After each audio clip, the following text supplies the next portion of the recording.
Okay, well, yeah, thank you very much for inviting me and having me on your podcast today. My name's Keith Slaughter, and I'm pleased to be here. I've had a pretty extensive career, the majority of which was in the FBI for about 25 years. And during that time, I had the opportunity to investigate a number of frauds and crimes that specifically targeted the elderly and senior citizens. And I learned a lot from that over many, many years. Very tragic experiences, seeing people swindled oftentimes out of their entire life savings, and just tear-jerking stories that have impacted and stayed with me for many, many years. Um, when I was young and went to college, I really had uh, no idea or interest in joining the FBI, to tell you the truth. I went to school to become an accountant, so I thought, and did eventually become a CPA. But when I got to college, I knew nothing about the FBI, and if I'm being honest, I barely knew what the initials stood for, let alone what the organization did. Um, but my college roommate, it was really all he ever wanted to do. He went to some sort of campus fair when he was in high school and was hooked. And anyone who met him would know within 5 minutes what he intended to do for a living. So I was excited for him and happy for him that he wanted to do this thing. And then we both graduated, went our separate ways. He was also went into accounting. Me because I thought it's what I wanted to do for a living. He did it because he wanted to join the FBI and it was a good way to do it, a good way to get your foot in the door. And sure enough, at almost the minimal age, he got in. He went through the academy. I visited him there. And after that whole experience, I still was not, I thought it was very cool and interesting, but I was still not wowed enough to make a career change. And then when I was about 26 years old, about 4 years out of school working for a CPA firm, I finally sat myself down and I said, Keith, do you really want to do this for the rest of your life? Do you really want to do accounting work? And the answer, if I was being honest, was no. But this was the path I had chosen. So if I was going to do something radically different, now was probably the time. So I picked up the phone one day and I said, "Hey, man, tell me about this FBI thing." And he did. And one thing led to another, and I was very fortunate to get in myself and follow in his footsteps. And I've been become a firm believer that the people who you meet in life, in one way or another, often not only do they become friends, and he's still my best friend in many ways, but they influence your life, sometimes forever. And had I not met him in college, there's no way I would have ever pursued this career. It absolutely was not going to happen. So I owe him a lot for that. He reminds me regularly that I owe him a lot for the experience. But then we reunited after I was in the FBI. He was in Salt Lake City and I was in Miami. And that's when we both were working on a national anti-telemarketing fraud Mm. investigation that brought the two of us and several others together, where we worked in an undercover capacity, infiltrating boiler rooms around the country in hotspots like Miami and Fort Lauderdale, Salt Lake City, San Diego, Houston, and many others, where the problem was prevalent. And we had a lot of success with an operation called Disconnect that involved a takedown of over 1,000 criminals Mm. in 1993. And that was followed up with another case that was even larger in magnitude, codenamed Senior Sentinel, where we went about things a little bit differently. But the good news there was we took a lot of criminals who were harming a lot of people with their tactics in telemarketing fraud. But along that way, along that 2.5 year undercover journey, I also got to know firsthand many victims and hear their stories about what they had gone through and how it had impacted them. Sometimes so detrimentally that they would never be able to enjoy the type of retirement that many of us do. Mm. Mm. That's how badly they had been afflicted by this, I'll call it a disease, this horrible thing that was going on for many years. And telemarketing still exists, but not in the way that it did then. And I think today fraudsters have, built on that and they have found new ways to scam people out of their hard-earned money, particularly the elderly. And that is still a segment of our society that unfortunately criminals, fraudsters find very vulnerable and very attractive. And they will still go after them without the least bit of remorse to steal every penny they can. And unfortunately, that's the world we live in. So the more we can do, I think, to educate everyone, but our senior citizens in particular, the better off we will all be as a society. Well, hello, this is Don, And this is Gina with Focused Healthy Family. and this is podcast number 228. And today we're talking with Keith Slaughter. And Keith is a retired special agent with the FBI and a vice president of JetBlue. Plus, he has also, before that, before JetBlue, he served as a head staff security for Bridgewater Associates, the world's largest hedge fund, and the vice president of Strauss Friedberg's Business Intelligence and Investigation Division in Washington, D.C. But prior to that, he served as an FBI agent for 25 years, serving in Buffalo and Miami, and as a supervisor in a financial institution of fraud and computer crimes unit at FBI headquarters. 2006 CPA magazine, Mr. Slaughter was named as one of the world's 100 most influential CPAs. In 2010, he received the U.S. Presidential Ranking Award for oh gosh, this is a tough one, meritorious service and lifetime achievements. And here's what I found really interesting. While still in the FBI, he co-created, co-produced, and hosted San Diego's Most Wanted, The FBI Files, which aired on Saturday nights. He also co-created, co-produced Inside the FBI, 2-hour special for Disney Channel. And on top of that, while supervising the FBI headquarters, he created and co-produced a documentary film, Shattered Faith, White Collar Crimes in America, starring narrator Brian Dennehy. So want to welcome here, Keith. She and I have been talking about, wanting to get this out because, like you said, I think it's a really important part of what's going on for seniors nowadays. And of course, I'm getting in that place myself of senior, and I don't want that happen to me. I've had it. I've Well, had a couple of you have it. I've You've had been a couple targeted. instances with it. And so anyway, thank you for being here, Keith. I really enjoy this. Oh, absolutely. My pleasure to be here with y'all. So, well, you've already talked about, going from CPA to, federal agent and all. Um, so I guess what I'd maybe start out with, maybe you could tell a story just to give the audience an idea of something that happened. You mentioned a couple of different stories, heartbreaking stories. Maybe you could mention one to kind of fulfill what you did and how you handled it.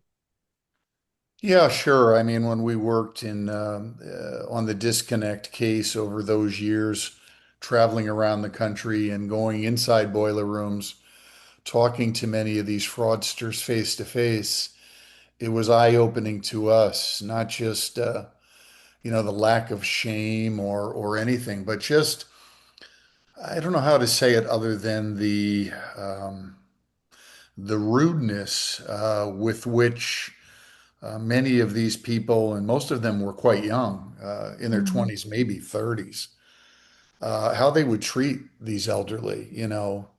God forbid they would ever treat their own grandparents like this. And I'm not just talking about stealing money. I'm talking about the way they would berate them over the phone and scream at them to grab their checkbook and write the check, or Well, something bad was going to happen to them. And witnessing those sorts of things firsthand was was certainly disturbing. So when we had the actual takedown of that original case, which was on March 4th, 1993, and I can tell you that all the FBI people, well, the main core group of people involved in that case, we still celebrate that anniversary all these many years later, reflecting on that day. It was a very special day. And it was when we were able to go into some of these local boiler rooms on that day of takedown, not as an undercover agent, or excuse me, not as this fictitious sales personality, which is who we represented we were, but as an FBI agent, and basically look them in the eye and say, the game is over, Mm. and you're under arrest, and you're going to jail right now.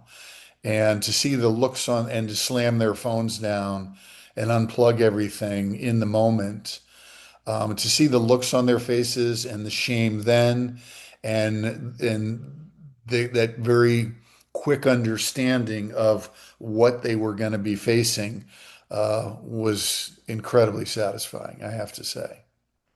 I could imagine. I'm a big fan of FBI shows. Um, Yeah. A little and too much sometimes. I'm gonna dig up this the things you were part of because it is interesting and it is real. I watch things like Criminal Minds and it's all about Yeah. murder and all this.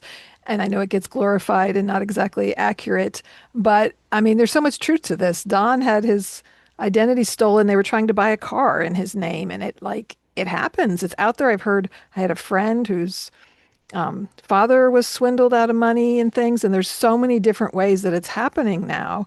I had a call just a week ago, and I'm 56, so it's like, okay, this must mean I'm old because I got this call, and I'm trying to remember what he told me. He was such and such police officer from some police department, which we looked up, and it doesn't really exist. And I can't remember what he asked me first, but then he said, "Do you know that your husband's ankle alarm is off?" And I hung up on him and he called back and I actually picked up and he said, if you hang up on me again, I'm going to come to the house. And, I told him I don't think this is legitimate. And my kids are yelling at me, Mom, hang up the phone. Yeah. And, but yeah, it's just the boldness, I only imagine that he was wanting to solicit money from me under some, the false pretenses. But Yeah, I think one thing you just mentioned there that you touched on is incredibly true. And that is that, and not just elderly people, but a lot of people, especially who are a little bit older at least, um, are very hesitant to hang up the phone on someone hmm because we consider it rude. And hmm we were brought up in a way where you didn't do that. You didn't hang up on people. You didn't hmm slam the phone down. You didn't tell people to go to you know where before slamming the phone down. And you just didn't do that sort of thing. And a person's word was their bond. A handshake meant a lot. And now all that is out the window. And, one of the things we learned was, trying to communicate to people, just simply hang up the phone. But we came to learn that for a lot of people, that wasn't so simple at all. They just had a hard time bringing themselves to do that. I'm an occupational therapist and I work in geriatric rehab and I'm with patients sometimes and I see this happen and they get these phone calls. I mean, I worked in short-term rehab. People are there from being in the hospital and they're getting calls about things, and they're answering questions. And I've learned from my kids that you got to be careful if they record your voice saying yes or something, that they can use it, to get into your information and things.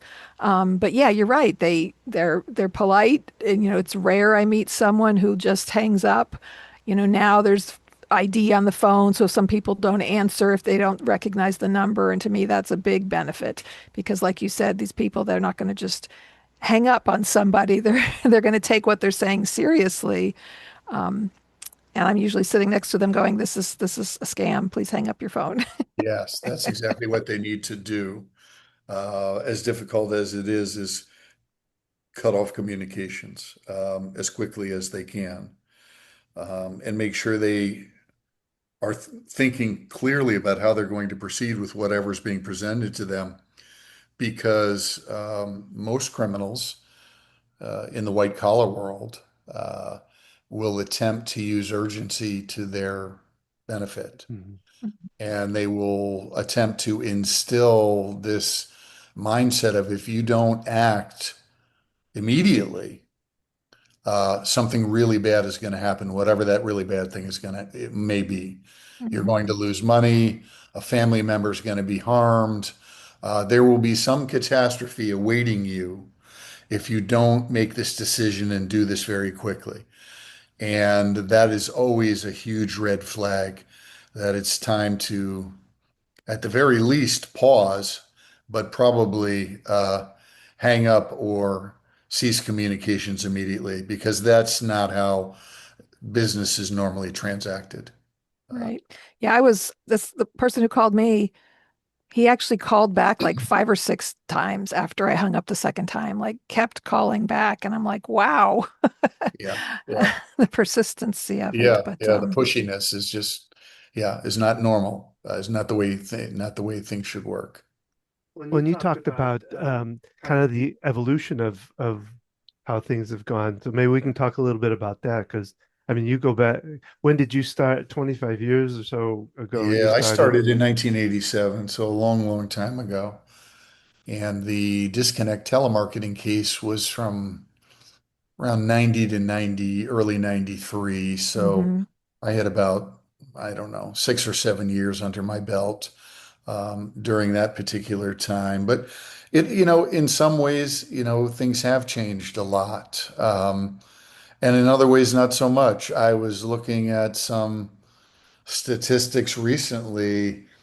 Sometimes when I present, I will ask the audience, I'll put up a slide where I will ask them these questions of who I will ask them, who are these people?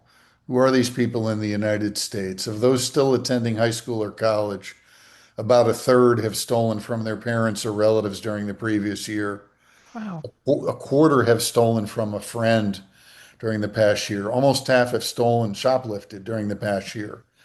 And then I will go on to say that they also represent 100% of every individual in every new FBI agent class. And the answer to the question of who are these people is they're 42% of the US population, and they're mostly Gen Xers and Gen Zers who are in today's labor force. Now, I don't say this to pick on Generation X or Generation Z. They're really no more, culpable than anyone else in any other generation, but it really does speak to the dynamic. And when I compared those statistics of what fraud looks like today to what it looked like just before Enron collapsed, because a lot of people consider the 2001 Enron collapse kind of the beginning of really bad fraud in a lot of ways. I don't know whether or not that's a good barometer, but it's a common one. And the types of fraud and the statistics back then, all these many years ago, were very comparable to what I just read, from both a personal and a corporate standpoint. Just a lack of ethics that the average person, I think, finds a bit shocking. When I first said the very first stat, I saw your facial expression, and you were surprised by that. And I think hmm most people are. They look around and they're like, "Really? There's this many people that behave this way?" And unfortunately, there are. And it's an ethical dilemma that this country has faced for a long time now. Well, I would imagine too. You didn't have as much probably when you were in it, but the right now we've got AI and internet Yeah, yeah, that are playing a lot even heavier role into this, I would imagine. Is that true? absolutely is true. And AI in particular, things in that world are moving at breakneck speed. Hmm. Uh, if we were having this conversation even just 3 years ago, even 2 years ago, if we were having this conversation in May of 2024 instead of 26, um, we'd probably be discussing this a bit differently. That's how rapidly the world of AI is advancing. And the scary thing about it too is that it is a highly complex world that honestly very few people, including myself, really understand. Mm-hmm. Hmm. Everyone knows it's about computers and their ability to kind of function independently away from humans and perhaps learn as they go. But beyond that, there's so many pieces and so many dynamics that the average person just has no idea. So as a country, as a world, we've put a lot of faith into a very small population of individuals who are revolutionizing artificial intelligence and in many ways kind of hoping for the best that it's going to go uh, in a productive way for humankind. But to your point about, yeah, fraud particularly, yes, AI is a tool that has been developed and used to the detriment of many people, both personally and at the corporate level. And the ability of everyday available tools that are out there today, like Chat GPT, for instance. And this is not a slam against Chat GPT at all. It's that is an AI communication tool that Hmm. many individuals and um, companies use very effectively today. But the point here is that AI applications like that have an incredible ability to uh, sound like us, Hmm. both Mm-hmm. verbally and in writing. And Hmm. I saw that firsthand in my time at JetBlue. I'll tell a real quick story. When it Mm-hmm. was my aha moment was about a year ago when I was at JetBlue. Every year we would produce a series of three different anti-fraud awareness videos for all of our employees throughout the company. And I would be in those videos. I would be like the host and go through it. And they'd only be about 4 or 5 minutes in length, and but they were very popular. And we would do that on different topics every year. And as part of the production process, I worked with a production team there, videographers and such. And I'd give them the general information and they would write a script for me. We would tweak it, work on it, and then we would record and I would go through the script. And that's how it worked. And the very last one I did, we were rushed for time and the script was not forthcoming. And I kept asking the producer, when am I going to get the script? I'm not, I want to see what I'm going to say before. And he's like, I know, I'm working on it. Well, we get in the day of filming, we get in the room. Finally, he puts down a script in front of me. He's like, I'm sorry this was so late. And normally, when the scripts came in, I would have numerous changes. And this particular script came in, and I read through it quickly, and I said, "This is really good. This is really, you guys did really good." For the first time I actually have no changes, no edits for you. And he confided in me, and he said, "I have to be honest." He said, "We took all your previous videos and fed them into an AI program, and AI created this. We had nothing to do with it."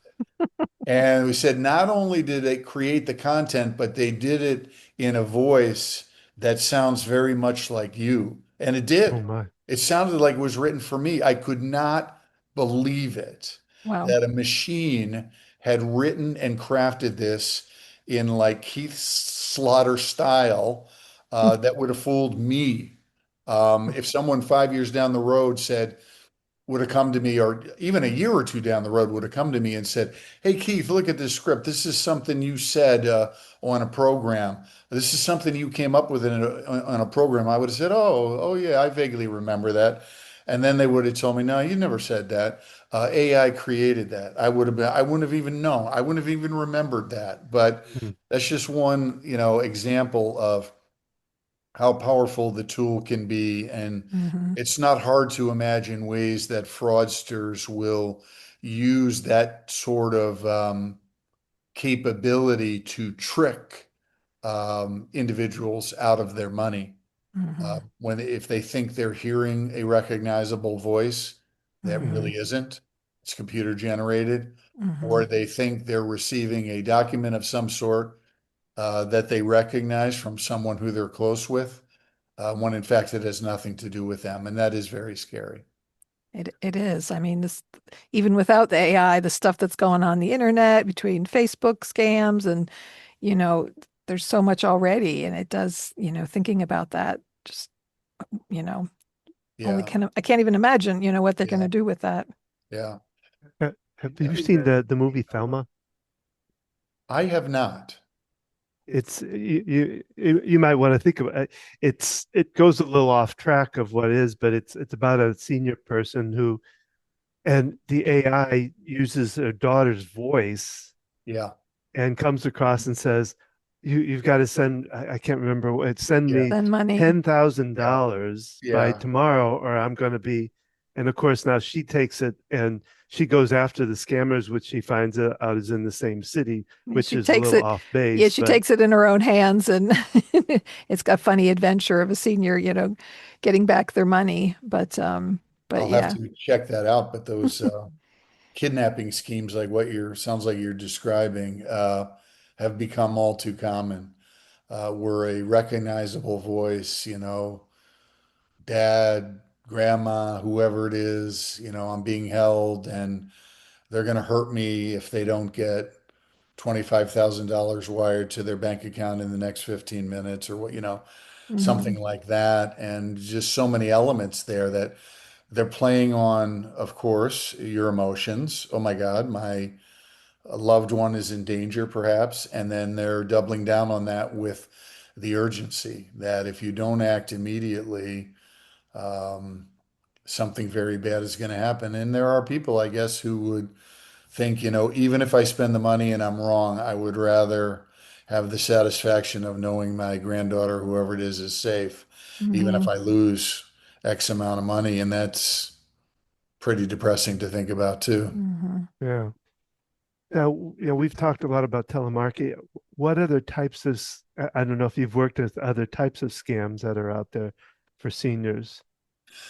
Yeah, there are several. I mean, that was one we just talked about with that sort of kidnapping drama or some threat against a person using AI to replicate a voice, usually a voice that is recognizable, instilling urgency, and then demanding immediate payment in some way. So that's very, very common. And what I tell people is anytime you're being pressed urgent, something is very urgent, you need to hit pause and slow it all down because the odds of it truly being urgent and something horrible really happening are incredibly minute.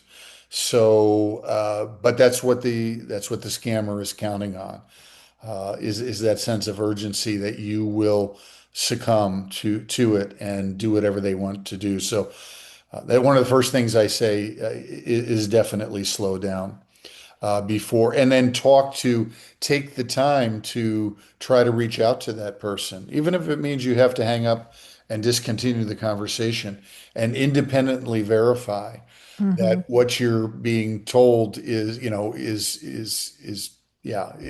okay. Hmm. So yeah, a third person can get around that, obviously put that to rest and say, no, no, I'm fine, I'm okay. Hmm. Another type, you're good. Another type of scheme is that's out there, particularly targeting the elderly, is what's called synthetic identity theft. And that's where fake identities are created around a real social security number. So, and then a whole identity is created starting with that one piece of information. And I think I should probably start by saying that, anyone who believes that their social security number or other identifying information has not been compromised in some way is kidding themselves in this day and age. Now, when I say compromise, I don't mean they've been scammed and they've lost money, but I do mean that that information is no longer private. It Mhm. has been exploited and gotten into hands of people who could choose to do something if they wanted to. And it's true for all of us. I mean, we can go on and on about all the many breaches over the years where millions of records were. And we're at the point now in 2026 where I don't know if there's a human being on this planet other than a toddler who hasn't had their identity shared in some way. But in this particular instance with the synthetic identity theft, it's building an identity off of a social security number. They will often do it with a young children because a kid may have or they can assign a social security number, or if they have one assigned, they don't have any use for it until they start Mhm. working, maybe when they're in their teens. So it's just kind of sitting dormant, and that gives a scammer opportunity to use it in bad ways. And then they will slowly try to build credit around that social security number. And Mhm. these scammers are the opposite of the AI ones who create urgency. These scammers are incredibly patient. They will cultivate this for years in Mhm. order to get that social security level, the credit history, and everything to the level that they want it to be, before they actually attempt to exploit it. So that is something to look out for. I think one of the best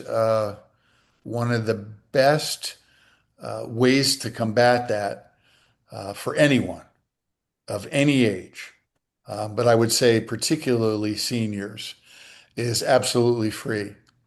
And that is number one. I hope that people do go into Social Security and understand what their benefits are periodically, whether it's annually or whatever it may be. But you can also, for free, sign up online. It's a government app called My Social Security. And it's very simple to sign on. It's very simple to sign up. And what that does is it protects you from any copying or duplication of your social security number. So if there's ever another social security number that matches yours, that comes up to another name, that will immediately be investigated and ended. So I can't say that strongly enough. It's the simplest thing in the world to do, and it will give you incredible peace of mind for that particular type of scam. That's good to know. No, it's good because I wrote it down because, like I said, I had that happen to me. Is that Yeah, what they And did, we think? We think they somehow they created, I know, an I oh, they had the whole thing because license with, yeah. they did my um, license. They put their own picture on it. You know, luckily the car dealership that they were trying to buy it online, and the car dealership said there was something about his answers that threw me off, and that he decided to look me up on the internet and found me and called me, and that started the whole thing. But I don't think I went to that Social Security. I'm going to go to that one real yeah, quickly probably, and yeah. Do it. It's simple. It probably will take a whole 5 minutes of your day. yeah. And I think you'll sleep better at night knowing that there's some watchdog out there, uh, in this case, the Social Security Administration, who's actively trying to keep this from happening. So, yeah, Yeah, I know my mom's in her 80s and been on Medicare a while, and she talks about how they keep reissuing a new, Medicare card and a new number, and it's for this very reason. yeah, It's, when I went to college, it was 1988, but my student ID was my social security number. And there, yeah, obviously they would never do that now, but I think about it and I'm like, I didn't think at the time that that was a big deal, but things have changed a lot. yeah, yeah, absolutely. Yeah, you talk about how simple it is to go on to that website to do that. When Don had his identity stolen, you had to freeze your credit. You had to contact like the three different credit bureaus, right, Don? Yeah. It was quite a hassle that you went Yes, it through. is. Yep. Um, And calling the police was pretty They much useless. they I told you to mean, do that to file the report, but yeah. Yeah, unfortunately, they get so many of those probably every day. There was a time many years ago when that was considered a big deal, and they would jump on that sort of thing. But it's become so commonplace that yeah, it's almost treated like, petty theft or something. Hmm. but I just this is a little off. But what are the people that were like arrested? What kind of what kind of time do they spend in jail? Yeah, that's a great question. It really varies. Historically, white collar criminals, there's always exceptions, but white collar criminals have generally been sentenced on the lower end of, Hmm. they have not been punished as harshly as many other types of crimes that are committed. There are exceptions, of course. I mean, people like Bernie Madoff, who, basically got a life sentence based on, the magnitude of the fraud he committed. But if you think about it, if you rob a bank where there's a high probability that eventually you're going to get caught, that sentence is probably going to be much higher than if you defraud a company internally. You know, great example. I mentioned Enron earlier. Yeah. The individuals there who ended up going to jail, the CEO Ken Lay, the president Jeff Skilling, the CFO Andy Fastow, they all did go to jail, but they all got out, within a few years, which I think surprised a lot of people, anyone who followed that. I believe Ken Lay has passed away, but Skilling and Fastow have kept a fairly low profile. They're not trying to, garner attention because there probably are people who would wonder why did someone like that only serve X amount of time in jail? And for the telemarketing cases that we worked back then in the 90s, it varied. We did see sentences on a few occasions as high as 20 years. Hmm. Some of the lower level people got a year or two. Many were in the 5 to 10 year range. So I wouldn't say a slap on the wrist by any sense, but when you compare that to some other crimes, um, white collar criminals tend to get a break a little bit in a lot of courtrooms from experience. Well, and if they could compare it to what, like you said, some of the people that have no longer have their savings anymore, that are kind of not maybe destitute, but they're much worse place now. If they could compare that, they would give a much bigger sentence because I mean, some of those people Yeah, because they're not are going to get that lost money, now, you not going know. to get that money back, right? It's Yeah, and certainly, um, I think judges who hear the stories from victims, and they don't always hear those stories. mm, They might hear a couple on if a case actually goes to trial, but oftentimes, if an individual pleads guilty and is awaiting sentencing, in cases like that, a lot of times not a single victim will be heard from. mm, Maybe the prosecutor will regale the judge with these horror stories, but not necessarily face to face, where Mhm. they're looking each other in the eye. hmm. And that can make a world of difference.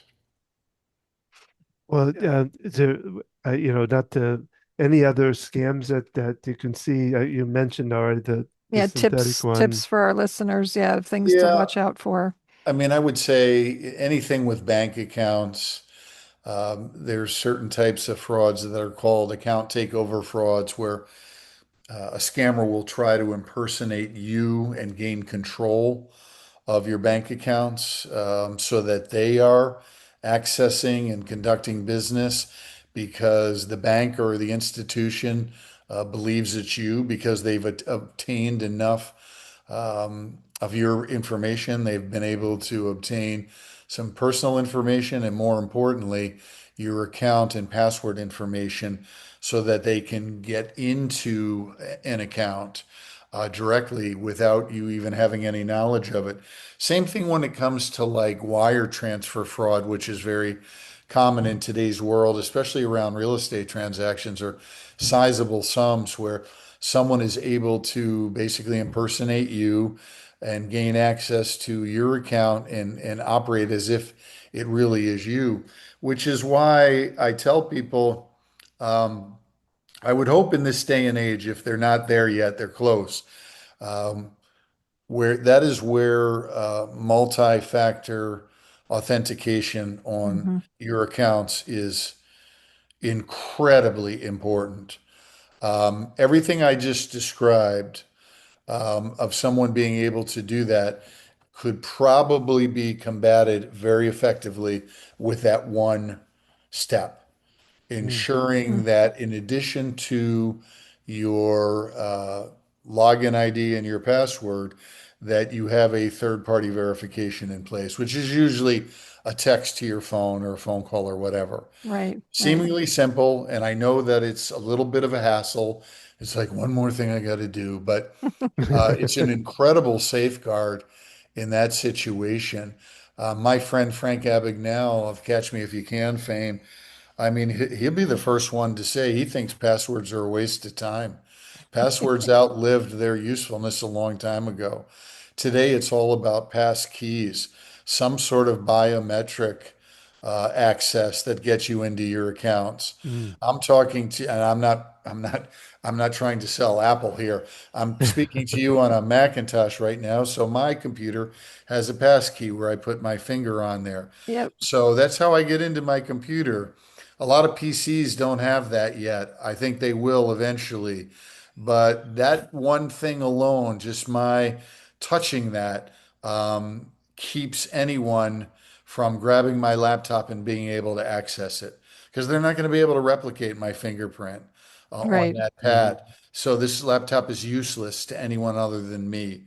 And this is the direction that we must go to protect ourselves. Hmm. Passwords are barely a safeguard anymore. Hmm. Barely in the, the thinnest terms.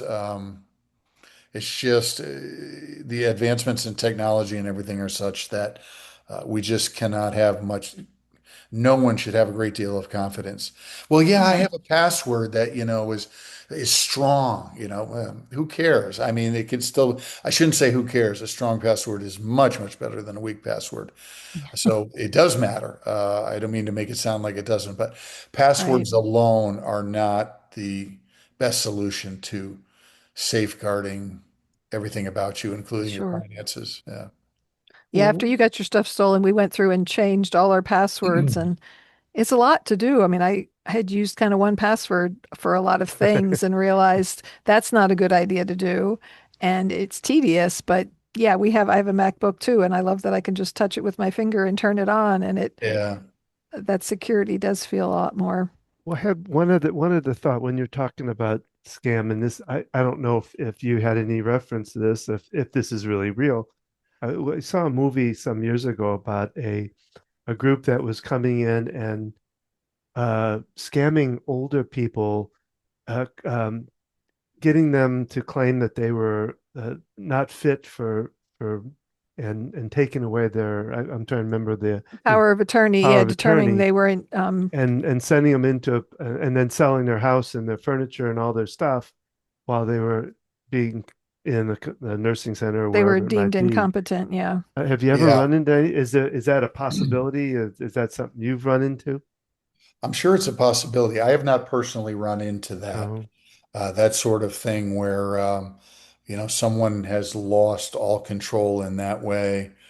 My stepmother just went into a nursing home, and, I have full faith that everything will be okay for her there. But I'll have to try to hunt that down and give that a look. I haven't personally heard about that situation occurring. well, I mean, in the movie, the person that he had done that to wasn't incapacitated.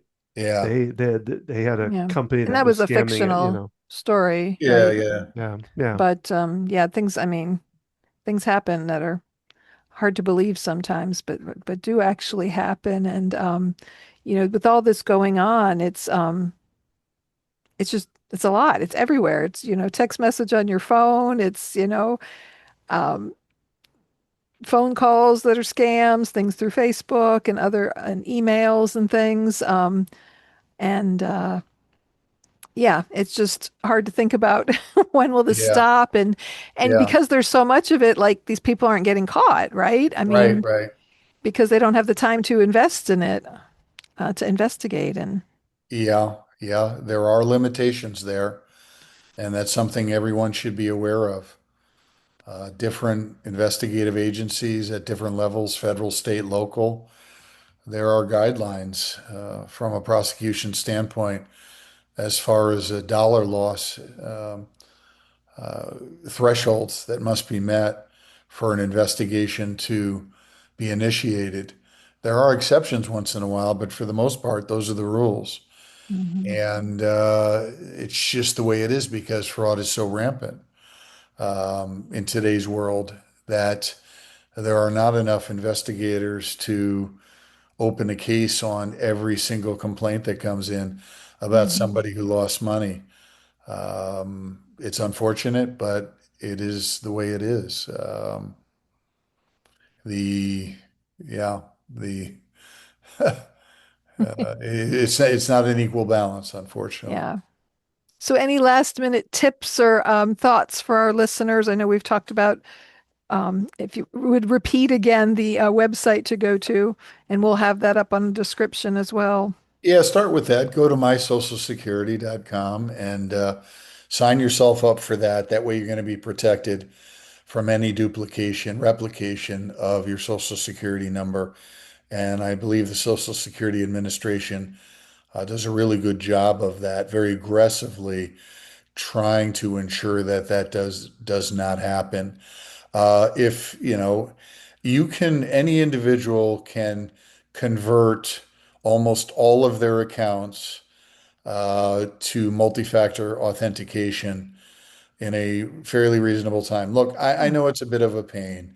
You've Mm-hmm. got to go into, but it's become much easier than it used to be.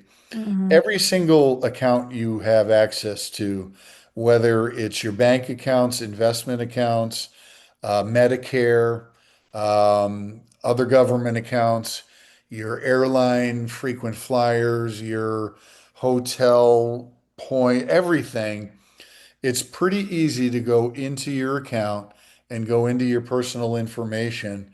And somewhere in there, in that company's, in that website, there will be just a box to check.